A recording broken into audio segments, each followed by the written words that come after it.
अब तक की सबसे खतरनाक साई-फाई एक्शन फिल्मों में से एक। इस मूवी में हमें ऐसे खतरनाक डायनासोर दिखाए जाते हैं जो इंसानों से दूर एक रहस्यमयी आइलैंड पर रहते हैं। उस आइलैंड पर आज तक कोई इंसान नहीं गया, क्योंकि वहां जाना मतलब सीधी मौत को दावत देना है। लेकिन कुछ लोगों के ग्रुप को अपने मिशन को पूरा करने के लिए उस खतरनाक आइलैंड पर जाना पड़ता है, जहां उनके सामने ऐसी डरावनी और जानलेवा मुश्किलें आती हैं जिन्हें देखकर आपके रोंगटे खड़े हो जाएंगे। लेकिन उनका मिशन आखिर क्या था, और क्या वे लोग उस खतरनाक आइलैंड से बचकर जिंदा वापस लौट पाएंगे? ये जानने के लिए वीडियो को आखिर तक जरूर देखें। कहानी की शुरुआत होती है 2010 में, जहां हम देखते हैं कि इंजेन नाम की एक बायो कंपनी एक दूर के टापू पर अपनी पूरी फैसिलिटी बनाकर बैठी है। दरअसल इनकी रिसर्च लैब में डायनासोर की नई नई प्रजातियां बनाने पर एक्सपेरिमेंट चल रहे थे, और इसके बारे में बाकी दुनिया को कुछ भी पता नहीं था। जहां हम देखते हैं कि बड़े बड़े साइंटिस्ट्स मिलकर इस एक्सपेरिमेंट को अंजाम दे रहे थे। इनकी लैब का नजारा काफी गंभीर होता है। बड़े बड़े पॉड्स में अजीबोगरीब डायनासोर रखे हुए थे। दरअसल ये लोग डायनासोर की जीन थेरेपी कर रहे थे, यानी ये डायनासोर को म्यूटेट कर रहे थे। अब सारे साइंटिस्ट्स अपने अपने कामों में लगे हुए। तभी एक साइंटिस्ट गलती से चॉकलेट का रैपर नीचे गिरा देता है, जो हवा से उड़कर दरवाजे के एआई लॉक सिस्टम में फंस जाता है। इससे पूरे सिक्योरिटी सिस्टम में एरर आ जाता है और सारे दरवाजों का कंट्रोल रीसेट हो जाता है।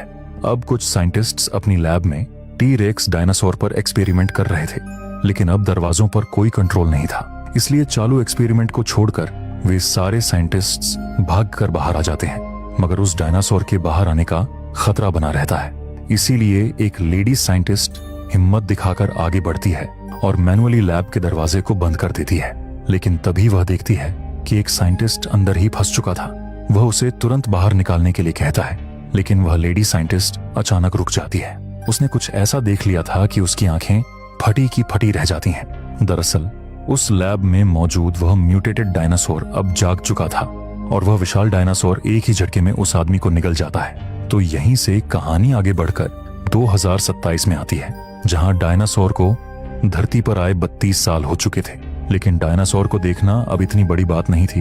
ये डायनासोर फ्रेंडली थे, इसलिए इंसानों को उनसे कोई खतरा नहीं था, और उनका रास्तों पर दिखना एक मामूली चीज हो चुकी थी। लेकिन कुछ खतरनाक और बड़े डायनासोर भी मौजूद थे, जो दूर किसी रहस्यमयी आइलैंड पर रहते थे। वो जगह उनके असली प्राचीन माहौल जैसी थी, इसलिए इंसानों का वहां जाना बैन था। जिसके बाद हमें मार्टिन नाम का एक आदमी दिखाया जाता है, जो न्यूयॉर्क में डायनासोर की वजह से फंसा हुआ था। तभी उसकी गाड़ी में जोरा नाम की लड़की आकर बैठती है, जो एक एक्स कमांडर थी। दरअसल मार्टिन ने ही उसे मिलने के लिए बुलाया था। असल में मार्टिन की दवा बनाने वाली काफी मानी जानी कंपनी थी, और अब मार्टिन की कंपनी कैंसर का इलाज ढूंढ रही थी, जिसकी दवाई बनाने के लिए उन्हें डायनासोर का खून चाहिए था। और उसी खून को लाने के लिए मार्टिन ने जोरा को बुलाया था। जोरा को जब पता चलता है कि उसे खून लाने के लिए उस आइलैंड में भेज रहा है, जहां इंसानों का जाना सख्त मना है, तो वो साफ मना कर देती है। जिस पर मार्टिन उसे काफी सारे पैसों का लालच देता है, क्योंकि जोरा एक बहादुर कमांडर तो थी, लेकिन साथ ही उसे डायनासोर की काफी जानकारी होती है।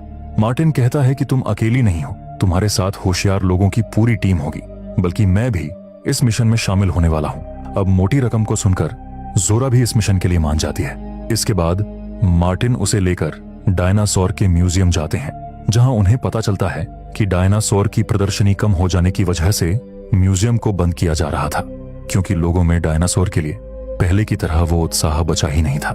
जिसके बाद मार्टिन जोरा को वहीं पर मौजूद डॉक्टर हेनरी से मिलवाते हैं। हेनरी भी मार्टिन के साथ मिला हुआ था। वो भी जोरा के साथ उस आइलैंड पर जाने वाला था। डॉक्टर हेनरी कोई मामूली इंसान नहीं था। उसे डायनासोर की हर एक प्रजाति का ज्ञान था। उसने डायनासोर पर काफी स्टडी की थी। डॉक्टर हेनरी जोरा को समझाते हैं कि हमें डायनासोर का जिस तरह का खून चाहिए, वो फ्रेंडली डायनासोर के अंदर नहीं मिलेगा। हमें उस आइलैंड पर जाकर उन खतरनाक डायनासोर का खून लाना होगा, क्योंकि उनकी उम्र सबसे बड़ी होती है, उनका दिल कई सालों तक जिंदा रहता है, और उनका डीएनए इतना पावरफुल होता है कि उनके खून से बड़ी बीमारी का इलाज किया जा सकता है। हमें 3 प्रकार के डायनासोर का खून लाना है। पहला था टाइटेनोसोरस, वो विशाल डायनासोर जिसकी जमीन पर दहशत रहती है। दूसरा था मोसासोरस, जिसका खौफ समुद्र के अंदर रहता है। और तीसरा था क्वेटजाल्कोएटलस, वह डायनासोर जो आसमान का राजा है। लेकिन याद रखना, हमें उनका खून तभी लेना होगा जब वे डायनासोर जिंदा होंगे। इसके बाद अगले दिन ये तीनों सूरीनेम आइलैंड के लिए उड़ान भरते हैं, जहां वे डंकन नाम के आदमी से मिलते हैं, जो पहले यूनाइटेड स्टेट्स नेवी सील्स का सदस्य हुआ करता था। उसके पास खुद की बोट्स और टीम भी थी, इसलिए वह इनके काफी काम आने वाला था। डंकन ने फोन पर इस मिशन के लिए हाँ की थी, लेकिन अब वो डर की वजह से पीछे हट रहा था। अब काफी बहस के बाद मार्टिन उसे पैसा दिखाकर मना लेता है, जिसके बाद पूरी टीम डंकन की बोट से उस रिस्ट्रिक्टेड आइलैंड की ओर निकल पड़ती है। डंकन ने इतने सालों तक नेवी में काम किया था कि उसे ऐसे खुफिया रास्ते मालूम थे जिससे गवर्नमेंट की नजरों से बचा जा सकता है। डंकन की टीम से और 3 लोग इस मिशन में शामिल हुए थे। पहला था बॉबी, जो इनका सिक्योरिटी चीफ था, जो इनकी सेफ्टी पर ध्यान देगा। दूसरी मेंबर थी मीना, जो इस बोट की को पायलट थी। और तीसरा था बोट का पायलट लेक्लियर, जिसके हाथ में बोट का पूरा कंट्रोल था। इसके बाद हेनरी उन्हें अपनी बायोप्सी डार्ट गन दिखाता है, जिसे फायर करके वे डायनासोर के खून का सैंपल ले सकते थे। हेनरी बताता है कि हम इस गन को ज्यादा दूरी पर नहीं चला सकते, क्योंकि इस गन की रेंज सिर्फ 10 मीटर है, इसलिए ज्यादा दूरी से ये इंजेक्शंस डायनासोर की मोटी खाल नहीं भेद पाएंगे। जिसके बाद हमें इसी ओशन में एक दूसरी बोट दिखाई देती है, जिसमें एक फैमिली सवार थी। उसमें रबिन नाम का एक आदमी था और उसकी 2 बेटियां थीं, इजाबेला और तेरेसा। तेरेसा उसकी बड़ी बेटी थी और उसका बॉयफ्रेंड जेवियर भी उनके साथ यहाँ आया था। दरअसल ये लोग फैमिली ट्रिप पर यहाँ आए थे। तभी उन्हें पानी में कुछ हलचल महसूस होती है। पहले तो उन्हें लगता है कि वो कोई डॉल्फिन है, फिर वो रहस्यमय जीव इनकी बोट को टक्कर मारकर आगे चला जाता है। रबिन नीचे जाकर बोट की जांच करता है और राहत की सांस लेता है। सबको लगता है कि मुसीबत टल गई, मगर तभी अचानक वो जीव फिर से उन पर अटैक कर देता है और तब पता चलता है कि वो रहस्यमय जीव असल में वही मोसासॉरस डायनासोर था, जिसका खून मार्टिन को चाहिए था। अब उसके हमले में इनकी बोट पलट जाती है। ये लोग तो वक्त पर कूद जाते हैं, लेकिन जेवियर बोट के अंदर ही फंस जाता है। पानी की वजह से दरवाजे जैम हो चुके थे। बोट को पलटते देख रबिन और उसकी बेटियां तुरंत बोट पर चढ़ जाती हैं। इसी दौरान मोसासॉरस फिर एक बार उनकी तरफ बढ़ने लगता है। ये देखकर जेवियर अपनी पूरी ताकत लगाकर दरवाजा तोड़ डालता है और तेजी से तैरते हुए बोट पर आ जाता है। किस्मत से मोसासॉरस उन्हें बिना कुछ किए वहां से चला जाता है और बाल बाल इनकी जान बच जाती है। अब अगली सुबह इनकी टीम की नींद किसी रेडियो मैसेज से खुल जाती है। दरअसल ये मैसेज रेडियो से रुबेन की फैमिली ने ही मदद मांगने के लिए भेजा था, लेकिन मार्टिन और बॉबी किसी की मदद करने के लिए साफ मना कर देते हैं। यह सुनकर जोरा काफी गुस्सा हो जाती है। उसका कहना था कि हमें उस फैमिली की मदद करनी चाहिए। डंकन का भी यही मानना था। वह मार्टिन की बातों को काटते हुए अपनी टीम को ऑर्डर देता है कि बोट मोड़ लो, पहले हम उस फैमिली को बचाएंगे। जिसके बाद हम उस फैमिली को देखते हैं जो बचने की उम्मीद में बोट पर बैठे हुए थे। तभी रबिन को उनकी बोट आते हुए दिखती है।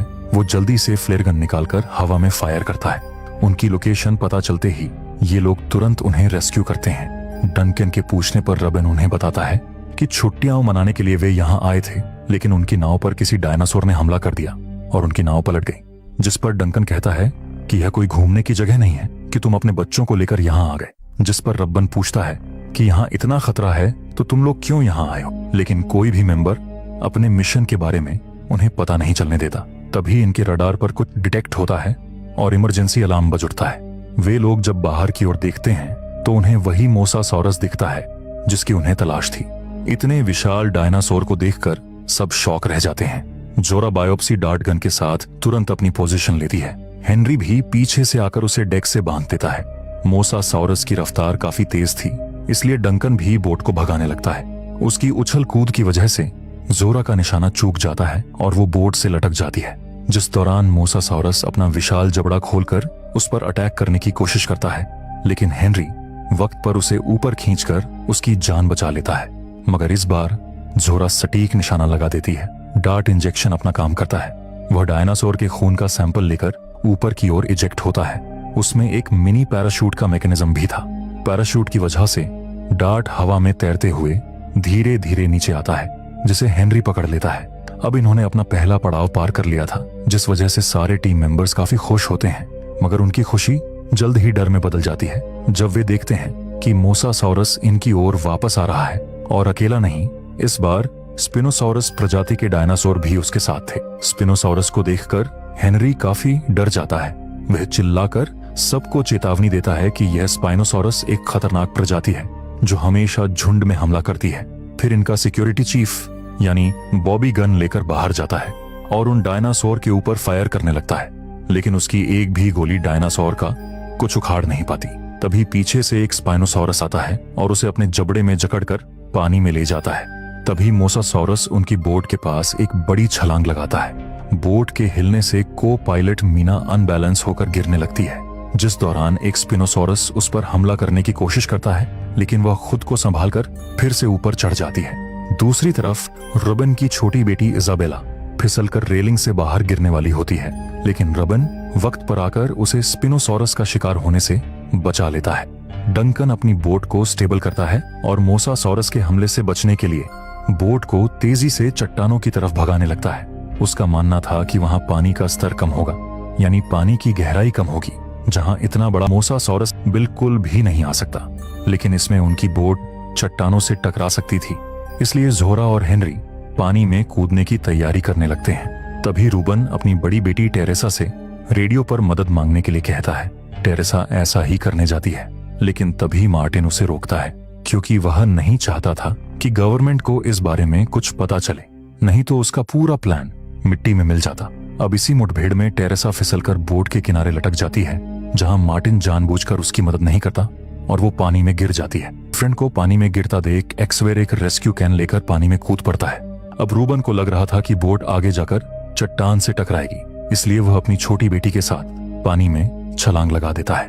अब इनकी बोट चट्टान के उस पार चली जाती, उससे पहले ही मोसासॉरस उन पर अटैक कर देता है, जिससे इनकी बोट चट्टान से टकराकर काफी डैमेज हो जाती है।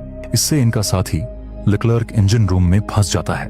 बोट आउट ऑफ कंट्रोल होते देख जोरा और उसके साथी पानी में कूद पड़ते हैं, लेकिन डंकन अपनी स्किल्स से बोट को संभाल लेता है और आखिरकार कम स्तर वाले पानी में पहुंच जाता है, जहां वो मोसासॉरस गलती से भी नहीं आ सकता था। जिसके बाद डंकन की बोट किनारे पर पत्थरों से टकराकर रुक जाती है, लेकिन इसमें किसी की जान नहीं जाती। जिसके बाद इनकी टीम तैरते हुए किनारे पर आती है, जहां ये लोग जरूरी सामान को खींच कर ला रहे थे।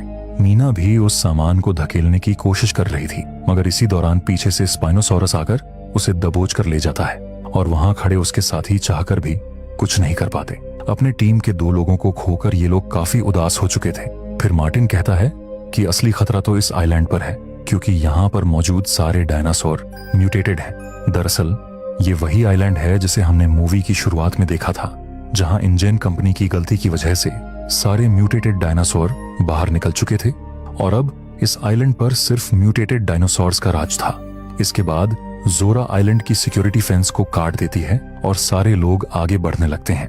उधर ओशन में जेवियर को उसकी गर्लफ्रेंड टेरेसा मिल जाती है। जेवियर के सवाल करने पर टेरेसा उसे बताती है कि वो मार्टिन की वजह से नीचे गिरी थी, जिसे सुनकर जेवियर भड़क उठता है।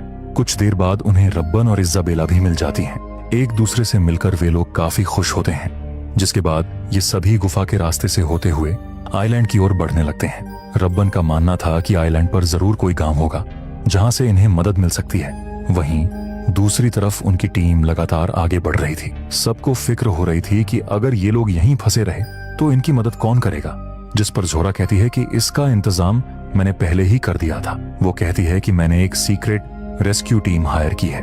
अगर 24 घंटे के अंदर हमारा रिस्पॉन्स नहीं आया तो वो रेस्क्यू टीम हेलीकॉप्टर लेकर यहाँ आएगी, लेकिन सिर्फ सूर्यास्त के समय पर, और वो भी 2 मिनट के लिए। इसलिए जल्द से जल्द हमें अपना मिशन पूरा करना होगा। फिर आगे बढ़ते हुए टीम को एक तालाब में उतरना पड़ता है, जिस दौरान जोरा मार्टिन से पूछती है कि टेरेसा पानी के अंदर कैसे गिरी, तुम भी तो वहीं पर थे, क्या तुम उसे बचा नहीं सके। जिस पर मार्टिन कहता है मेरे कुछ करने से पहले ही वो नीचे गिर गई। इतना कहकर वो बात को टाल देता है। तभी इन लोगों को तालाब में कुछ हलचल महसूस होती है, मगर किसी को कुछ दिखाई नहीं देता। लेकिन इन लोगों के बाहर निकलते ही एक विशाल ईल मछली मार्टिन पर हमला करने की कोशिश करती है, मगर मार्टिन बाहर निकलकर खुद को बचा लेता है। वहीं दूसरी तरफ रब्बन की फैमिली गुफा से होते हुए आइलैंड पर पहुंचती है। वहां की खूबसूरती देखकर इनके होश उड़ जाते हैं।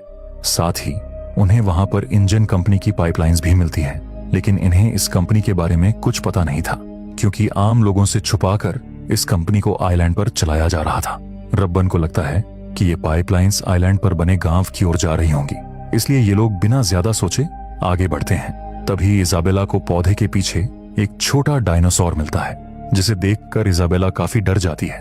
लेकिन रबिन उसे समझाता है कि ये एक छोटा सा मामूली डायनासोर है और शाकाहारी भी है, इससे हमें कोई खतरा नहीं। उधर दूसरी ओर मार्टिन और उसकी टीम तालाब को पार करके काफी आगे आ चुकी थी। इस दौरान मार्टिन पानी पीने के लिए एक जगह रुक जाता है, लेकिन तभी उसे पानी में गिरे हुए कुछ आर्मी के आईडी टैग्स मिलते हैं। वह कुछ समझ पाता कि उसके हाथों पर खून की बूंदें आकर गिरती हैं। ऊपर नजर घुमाने पर उसे पेड़ पर फंसा हुआ एक हेलीकॉप्टर दिखता है, जिसमें एक मरे हुए पायलट के हाथों में गन होती है, जिसे मार्टिन एक लकड़ी की मदद से नीचे गिराकर अपने पास रख लेता है। जिसके बाद हम रात का सीन देखते हैं, जहां रब्बन और उसकी फैमिली काफी थक चुकी थी, इसलिए वे लोग एक जगह रुककर आराम करने का फैसला करते हैं। जेवियर गर्मी के लिए वहां आग जलाता है और सबके सो जाने के बाद हल्का होने के लिए थोड़ा दूर चला जाता है। तभी इजाबेला के पास वही छोटा शाकाहारी डायनासोर आता है, लेकिन इस बार इजाबेला डरने की बजाय उसे खाना खिलाती है और वह डायनासोर भी वहीं सो जाता है। उधर जेवियर जब पेशाब कर रहा था, तब उसके पीछे 2 डायनासोर आ जाते हैं, जो उस पर हमला करने ही वाले थे कि तभी एक उड़ता हुआ म्यूटेड डायनासोर आकर उन छोटे डायनासोर पर अटैक कर देता है। उनकी आवाज सुनकर जेवियर कांप उठता है। जब वो डायनासोर वहां से चला जाता है, तब जाकर उसकी जान में जान आती है। इसके बाद हम सुबह का सीन देखते हैं, जहां मार्टिन और उसकी टीम टाइटेनोसोरस को ढूंढते हुए घाटी में पहुंचती है। टाइटेनोसोरस उन्हीं में से एक डायनासोर है, जिसका खून लेने के लिए ये लोग यहाँ आए थे। वे लोग उनकी आवाज का पीछा करते हुए 2 टाइटेनोसोरस तक पहुंचते हैं। इतने विशाल डायनासोर को देखकर उनके होश उड़ जाते हैं। उन्हें देखते ही ज़ोरा तुरंत बायोडार्ट गन को तैयार करने लगती है, जिस दौरान हेनरी जाकर टाइटेनोसोरस के पैर को छूता है, जिससे उसकी आंखों में आंसू आ जाते हैं। वह काफी खुश हो जाता है, जैसे सालों पुराना उसका सपना पूरा हो चुका हो। और हो भी क्यों नहीं, क्योंकि उसने अपनी पूरी जिंदगी डायनासोर की स्टडी करते हुए निकाल दी और वो आज उन्हें देख पा रहा था। अब ये डायनासोर्स शांत स्वभाव के थे, इसलिए इन्हें उनसे ज्यादा खतरा नहीं था। जिसके बाद ज़ोरा एक ही बार में डार्ट चलाकर आसानी से उनके खून का सैंपल ले लेती है। अब सिर्फ एक डायनासोर का खून लेना बाकी था, जो था आसमानों का परिंदा क्विटज़ाल्कोएटलस। ज़ोरा कहती है कि उस उड़ते हुए शैतान का सैंपल लेना नामुमकिन है, लेकिन इसका एक तरीका है, जिसके लिए हमें ऊपर पहाड़ी पर जाना होगा। वहीं दूसरी तरफ रुबेन और उसकी फैमिली भी गांव की तलाश में निकल पड़ती है। वे लोग उसी इंजन कंपनी की पाइपलाइन का पीछा कर रहे थे, क्योंकि उन्हें लग रहा था कि वो पाइपलाइन गांव में जाती है। अब उनके पीछे वह छोटा डायनासोर भी आ रहा था, इसलिए इजाबेला उसे अपने साथ ले लेती है और उसका नाम रखती है लोकी। इसके बाद ये सारे लोग आगे की ओर निकल पड़ते हैं, लेकिन आगे बढ़ते हुए वे लोग पेड़ के पीछे की ढलान नहीं देख पाते और सभी घसीटते हुए ढलान से नीचे गिर जाते हैं। वहां आते ही उन्हें अजीब सी गंध आने लगती है। वहां एक अजीब सी खामोशी थी। इजाबेला की दोस्त यानी वह लोकी भी डरकर कहीं छुप जाती है, जैसे वह किसी अनजान खतरे से वाकिफ हो। वहीं पास में ही एक नदी थी, जिसके दूसरे बाजू उन्हें एक बोट दिखाई पड़ती है। ये लोग फैसला करते हैं कि वे बोट के सहारे आगे का सफर तय करेंगे, इसलिए टेरेसा उस बोट को लाने के लिए पानी में उतरती है और बिना आवाज किए तैरते हुए उस नदी को पार करती है। लेकिन तभी उसकी नजर मरे हुए एक डायनासोर पर जाती है, जिसे किसी जानवर ने बुरी तरह मारकर खाया हुआ था। टेरेसा कुछ समझ पाती कि तभी पीछे सोया हुआ बैरियोनिक्स पलट जाता है। उस विशाल जीव को देखते ही सबके पसीने छूट जाते हैं। टेरेसा तुरंत भागते हुए बोट के पास आती है, लेकिन वो जिस बोट की उम्मीद पर यहाँ आई थी वो टूटी हुई निकली। लेकिन किस्मत से वहां पर एक इमरजेंसी राफ्ट रखी हुई थी, जिसे घसीटते हुए टेरेसा बाहर ले आती है। रबेन और एक्जेवियर उस राफ्ट को छोड़कर टेरेसा को तुरंत वहां से निकलने को कहते हैं, क्योंकि वह डायनासोर कभी भी जाग सकता था। लेकिन टेरेसा उनकी बात नहीं मानती और उस राफ्ट को खोल देती है, मगर इस आवाज से बैरियोनिक्स उठ जाता है, लेकिन वह इन्हें नहीं देख पाता और जाकर पानी पीने लगता है। यही अच्छा मौका देखकर सारे लोग राफ्ट में बैठ जाते हैं, मगर ये लोग यहाँ से निकल पाते उससे पहले ही बैरियोनिक्स उन्हें देख लेता है। ये लोग चप्पू की मदद से आगे बढ़ने की कोशिश करते हैं, लेकिन बैरोनिक्स पानी के अंदर से होते हुए सीधे उनके सामने आ जाता है और राफ्ट पलटकर इन सभी को पानी में गिरा देता है। लेकिन पानी के तेज बहाव की वजह से रबन बैरोनिक्स के चंगुल से बच निकलता है। टेरेसा और एक्जेवियर भी उसके पीछे पीछे आ जाते हैं और वो तीनों चट्टानों की मदद से खुद को बहने से रोक लेते हैं। लेकिन तभी उन्हें समझ आता है कि इजाबेला गायब है, वो उन्हें कहीं पर भी दिखाई नहीं देती। तभी अचानक उन्हें इजाबेला की आवाज सुनाई देती है। दरअसल वो राफ्ट के नीचे छुपी हुई थी। रॉबिन उसे अपनी तरफ बुलाने की कोशिश करता है, लेकिन तब तक वह डायनासोर भी इज़ाबेला की आवाज सुन चुका था। वह सीधा उस राफ्ट को उठाकर झंझोड़ कर रख देता है, लेकिन इज़ाबेला वक्त रहते राफ्ट से निकल जाती है और उस डायनासोर के आने से पहले वो तैरते हुए अपने फादर के पास पहुंच जाती है, जहां वो बैरियोनिक्स चट्टानों की वजह से उन तक पहुंच नहीं पाता और निराश होकर वापस चला जाता है। उधर दूसरी ओर उनकी टीम काफी ऊंची चढ़ाई के बाद एक चट्टान पर पहुंचती है। दरअसल ये लोग जिस क्वेटज़ालकोअट्लस का खून लेना चाहते थे वह इस आइलैंड का सबसे तेज उड़ने वाला और सबसे खतरनाक डायनासोर था। उसका खून लेना मतलब मौत को दावत देना था। इसीलिए ये लोग उसके अंडों से खून का सैंपल लेने का फैसला करते हैं। क्वेटज़ालकोअट्लस एक ऐसी प्रजाति है जो अपने अंडे पहाड़ियों की दरारों में देती थी, इसलिए इन लोगों को रैपलिंग करके यानी रस्सी की मदद से दरारों तक पहुंचना था। लेक्लेयर और जोरा को तो रैपलिंग का अनुभव था, लेकिन पहाड़ी की ऊंचाई देखकर हेनरी को पसीने छूटने लगते हैं, क्योंकि उसने कभी अपनी जिंदगी में ऐसा कुछ नहीं किया था।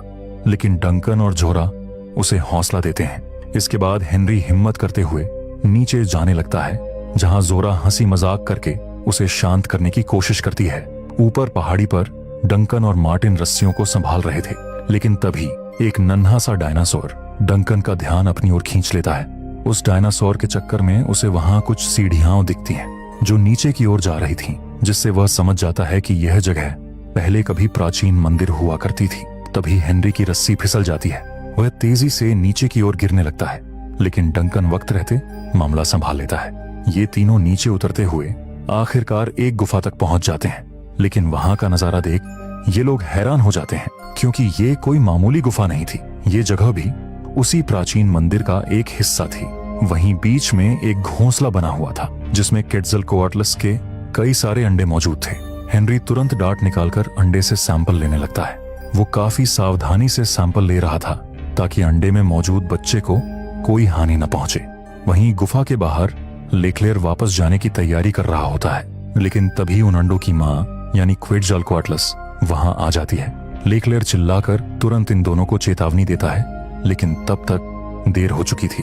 वह डायनासोर इन दोनों को देखते ही इन पर हमला कर देता है, जिस दौरान हेनरी के हाथ से वो सैंपल नीचे गिर जाता है। ये लोग पिलर के पीछे छुपकर उसके हमले से बच रहे थे।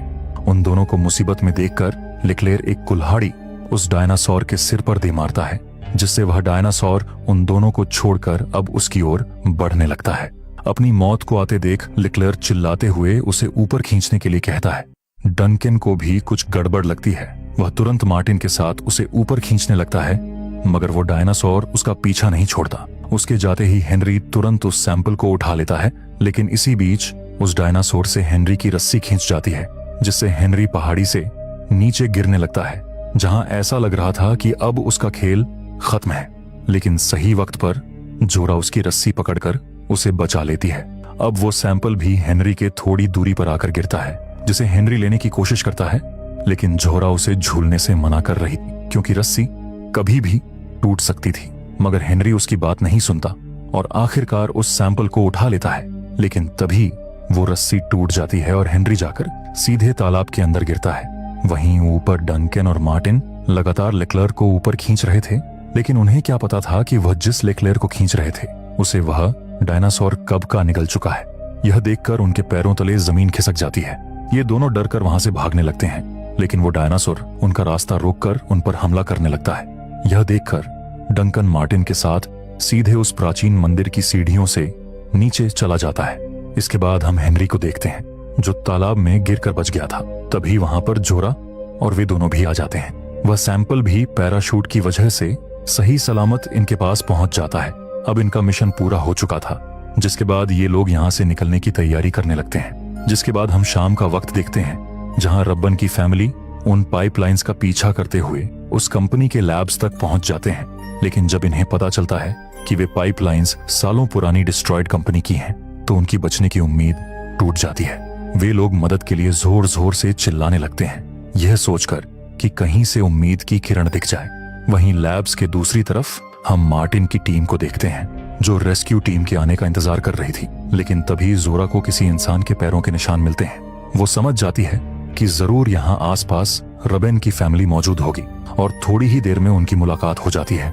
बच्चों को सही सलामत देखकर जोरा चैन की सांस लेती है, तभी टेरेसा सबको बताने लगती है कि वो मार्टिन की वजह से ही समुद्र में गिरी थी। उसने जानबूझकर मुझे गिरने दिया था कि मैं मिलिट्री से कांटेक्ट न कर सकूं। लेकिन तभी मार्टिन अपनी गन को बाहर निकालता है और गन की नोक पर कहता है कि यह लड़की झूठ बोल रही है, मैंने जानबूझकर उसे नहीं गिराया, वह तो सिर्फ एक हादसा था। इतना कहकर मार्टिन जोरा से वो सैंपल बैग मांगता है और हथकड़ी से उस बैग को अपने हाथ से लॉक कर देता है। तभी अचानक लैब से अजीब सी आवाज आने लगती है, जिस पर हेनरी कहता है कि यह जनरेटर की आवाज है जो शायद इस टाइम पर सेट होगा। धीरे धीरे पूरी लैब्स की लाइट्स ऑन हो जाती हैं और तभी अचानक 2 म्यूटेटेड डायनासोर उनके सामने आ जाते हैं, जिनसे डरकर ये लोग इधर उधर भागने लगते हैं। रबन की फैमिली जाकर गैस स्टेशन में छुप जाती है, जहां ये लोग दरवाजे के सामने एक रैक लगा देते हैं ताकि वो म्यूटेटेड डायनासोर अंदर ना आ सके। वहीं पर वो दूसरा डायनासोर अब हेनरी और डंकन के पीछे पड़ गया था, जिससे बचते हुए वे दोनों जाकर एक लैब में पहुंचते हैं। ये वही लैब थी जिसे हमने मूवी की शुरुआत में देखा था। ये लोग वहां का नजारा देखकर समझ जाते हैं कि यही वो जगह थी जहां पर म्यूटेटेड डायनासोर्स को बनाया जा रहा था। तभी डंकन को वहां एक नक्शा मिलता है, जिसे देखने पर उसे पता चलता है कि इस कंपनी के नीचे कई सारे अंडरग्राउंड टनल बने हुए हैं, जिनमें से एक रास्ता डॉक पर किसी बोट तक जाता था। उधर रुबेन की फैमिली अभी भी गैराज में छुपी हुई थी, लेकिन तभी इजाबेला को उसकी दोस्त लुकी दिखती है। इजाबेला भागती हुई उसके पास जाकर उसे अपने बैग में डालने लगती है, लेकिन तभी एक डायनासोर गैराज की छत फाड़कर इजाबेला के पीछे आ जाता है। रबिन तुरंत अपनी बेटी को आवाज देकर अलर्ट करता है। इजाबेला को इसका पता चलते ही वह तुरंत फ्रिज में जाकर छुप जाती है। डायनासोर भी उसकी हलचल भांप लेता है, लेकिन इजाबेला फ्रिज की लाइट्स कपड़े से ढक देती है, जिससे वह डायनासोर कुछ देख नहीं पाता। तभी रबिन चीजों को फेंक कर उस डायनासोर का ध्यान भटकाता है। उतने वक्त में इजाबेला फ्रिज से निकलकर अपने फैमिली के पास आ जाती है, लेकिन अब वो डायनासोर धीरे धीरे उनकी ओर बढ़ रहा था। मगर तभी रबिन की नजर ड्रेनेज टनल पर जाती है, जहां वे उस डायनासोर के आने से पहले ही टनल में चले जाते हैं। इसके बाद हम जोरा को देखते हैं, जिसका सामना उस डायनासोर से हो जाता है, लेकिन जोरा तेजी से भागते हुए मार्टिन के साथ एक गाड़ी के नीचे छुप जाती है। तब मार्टिन उस डायनासोर पर गोली चलाने की कोशिश करता है, लेकिन उसकी एक भी गोली डायनासोर को छूती भी नहीं।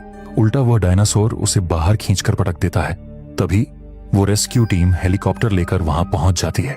अब वो रेस्क्यू टीम सिर्फ 2 मिनट के लिए यहाँ आई थी, इसलिए इन लोगों को 2 मिनट के अंदर उस हेलीकॉप्टर तक पहुंचना था। हेनरी और डनकन हेलीकॉप्टर की आवाज सुन लेते हैं। डनकन हेनरी से कहता है कि मैं जाकर उस फैमिली को ढूंढता हूँ, तब तक तुम जाकर हेलीकॉप्टर को रोको। वहीं अब दूसरी ओर मार्टिन को उस गाड़ी की चाबी मिल जाती है, इसलिए वो गाड़ी लेकर तुरंत वहां से भाग निकलता है। उसके जाते ही जोरा दूसरी जगह जाकर छुप जाती है, लेकिन उसे समझ नहीं आता कि मार्टिन गाड़ी लेकर जा कहां रहा है। दरअसल वो डॉक की तरफ उस बोट के पास जा रहा था। वो इन लोगों को धोखा देकर अकेले ही यहाँ से निकलना चाहता था। वहीं पर अब वो डायनासोर टनल में से आ रही उस फैमिली की आवाज सुन लेता है और टनल में घुसकर धीरे धीरे उनकी ओर बढ़ने लगता है। ये सब जोरा छुप कर देख रही थी। जोरा भी अपनी गन निकालकर उस डायनासोर के पीछे जाने लगती है। वहीं पर अब रेस्क्यू टीम को जब जोरा और उसकी टीम नहीं दिखती, तो वे वापस जाने की तैयारी करने लगते हैं। तब तक वहां हेनरी भी पहुंच जाता है, जो उस हेलीकॉप्टर को रोकने की बहुत कोशिश करता है, लेकिन वो हेलीकॉप्टर अब काफी दूर जा चुका था। हेनरी थक कर हार मानने ही वाला था कि तभी उसकी नजर फ्लेयर बॉक्स पर जाती है। वह तुरंत उसमें से फ्लेयर निकालकर आसमान में फायर करता है, जिसे वो रेस्क्यू टीम देख लेती है। वे अपना हेलीकॉप्टर मोड़कर उसकी ओर आने लगते हैं, लेकिन हेनरी आने वाले उस खतरे से अभी अनजान था। वह हेलीकॉप्टर जैसे ही नीचे उतरने वाला होता है कि एक म्यूटेटेड टी-रेक्स उसे अपने जबड़े में जकड़ लेता है। यह अब तक का सबसे विशाल और खतरनाक म्यूटेटेड डायनासोर था। वो उस हेलीकॉप्टर को किसी खिलौने की तरह चबाकर दूर फेंक देता है, जिससे वहां पर बहुत बड़ा धमाका हो जाता है। यह नजारा देखकर डंकन की भी रूह कांप जाती है। तभी उसे ड्रेनेज टनल से उस फैमिली की आवाजें सुनाई देती है, जो बाहर निकलने के लिए उससे मदद मांग रही थी। तब तक हेनरी भी उस दानव से बचकर यहाँ आ जाता है, जिसके बाद वे दोनों भी टनल में जाकर उस फैमिली के साथ छुप जाते हैं। डंकन उन्हें सारी सच्चाई बताता है, जिसे सुनकर इनकी बची खुची उम्मीद भी टूट जाती है। लेकिन डंकन उन्हें हौसला देते हुए एक प्लान बताता है। वो कहता है कि इनमें से एक टनल डॉक की ओर जाती है, जहां पर एक बोट रखी हुई है, जिसकी मदद से हम यहाँ से निकल सकते हैं। कि इसी बीच वो डायनासोर उनके पास आ जाता है, लेकिन वो उन्हें कुछ कर पाता उससे पहले ही जोरा वहां आकर उसे शूट कर देती है। जिसके बाद ये सारे लोग मिलकर टनल से होते हुए डॉक तक पहुंच जाते हैं। लेकिन वहां पर एक मोटी सलाखों वाला इंटरलॉकिंग गेट लगा हुआ था, जिसे खोलने का पैनल गेट के उस पार लगा हुआ था। अब ये लोग बुरी तरीके से यहाँ फंस चुके थे, लेकिन मुसीबतें यहीं नहीं रुकती। अब वो दूसरा डायनासोर वहां आने लगता है, लेकिन उसी दौरान इजाबेला उन सलाखों के बीच से निकलकर उस पैनल तक पहुंच जाती है। लेकिन शायद यह उसकी सबसे बड़ी गलती थी, क्योंकि अब उसके पीछे वो दानव यानी वो म्यूटेटेड डायनासोर आ चुका था। यह देखकर वे लोग इजाबेला को वापस आने के लिए कहते हैं, लेकिन इजाबेला वहीं रुककर उस पैनल को पूरी ताकत लगाकर मोड़ देती है, जिससे वो गेट तो खुल जाता है, पर वो म्यूटेटेड टी-रेक्स भी उन्हें देख लेता है। मगर वो उन्हें कुछ कर पाता कि तभी मार्टिन की आ रही गाड़ी उसका ध्यान खींच लेती है। दरअसल मार्टिन वहां आ चुका था, लेकिन अंधेरा होने की वजह से वह उस डायनासोर को देख नहीं पाता और वो डायनासोर अचानक उसकी गाड़ी पर हमला कर देता है। इसी मौके का फायदा उठाकर ये लोग वहां से भागने लगते हैं। तब तक वो दूसरा डायनासोर भी उनके पीछे आने लगता है, लेकिन जोहरा सही समय पर पैनल खींच देती है, जिससे वो डायनासोर अंदर ही फंस जाता है। वहीं अब मार्टिन को वो डायनासोर बेरहमी से काटकर उसे खा जाता है, जिस दौरान वो सैंपल वाली बैग मार्टिन के कटे हुए हाथ के साथ नीचे गिरती है। यह देखते ही जोहरा तुरंत उस बैग को उठा लेती है और फिर सभी लोग बोट की ओर भागते हैं। लेकिन वहां पहुंचकर उन्हें पता चलता है कि वो बोट क्रेन की चेन से फंसी हुई थी। तभी वो शैतान यानी वो टी-रेक्स वहां आ चुका था, जहां अब उसकी नजर इजाबेला पर थी। तभी हेनरी कहता है कि इजाबेला को उजाले से हटाओ, क्योंकि ये डायनासोर रोशनी की ओर आकर्षित होते हैं। यह सुनते ही डंकन एक फ्लेयर गन जलाता है और उस डायनासोर का ध्यान अपनी ओर करते हुए उसे बोट से दूर ले जाता है। वक्त का सही इस्तेमाल करते हुए जोरा क्रेन की उस चेन को ही काट देती है, जिसमें वो बोट फंसी हुई थी। बोट के नीचे उतरते ही सारे लोग उसमें चढ़ जाते हैं। जोरा डंकन को आवाज देकर उसे बुलाने लगती है, लेकिन अब डंकन की आवाज आनी बंद हो चुकी थी। वो समझ जाती है कि डंकन अब उनके बीच नहीं रहा। तभी हेनरी जोरा को खींचकर बोट में ले जाता है, लेकिन अब बोट का इंजन ही चालू नहीं हो रहा था। मगर तभी वो टी-रेक्स वापस आ जाता है, जहां अब इनकी मौत निश्चित थी। वो उन पर हमला करने ही वाला होता है कि खुशकिस्मती से उनकी बोट चल पड़ती है। इन्हें अपने आप पर विश्वास ही नहीं होता कि ये लोग मौत के मुंह से लौट आए हैं, लेकिन इनकी आंखों में डंकन को खोने का गम साफ दिखाई दे रहा था। तभी आसमान में कोई फ्लेयर चलाता है। वे लोग तुरंत बोट मोड़कर उस तरफ देखने लगते हैं और तब उन्हें पता चलता है कि डंकन अभी भी जिंदा है। इसके बाद ये लोग उसे बचाकर यहाँ से निकल पड़ते हैं। सुबह होने पर हम देखते हैं कि इजाबेला उस छोटे डायनासोर को यानी लूकी को अपने साथ ले आई थी। उसका कहना था कि अब वो उसे पालतू बनाएगी। तभी हेनरी और जोरा फैसला करते हैं कि वे लोग इस सैंपल को सही जगह पर लगाएंगे, ताकि कैंसर की दवाई सब लोगों के लिए बनाई जाए। क्योंकि अगर मार्टिन को ये सैंपल मिल जाते तो वह सिर्फ अमीर लोगों के लिए दवाई बनाता और आम जनता के साथ नाइंसाफी हो जाती। और इसी सीन के साथ ये मूवी यहीं पर खत्म होती है।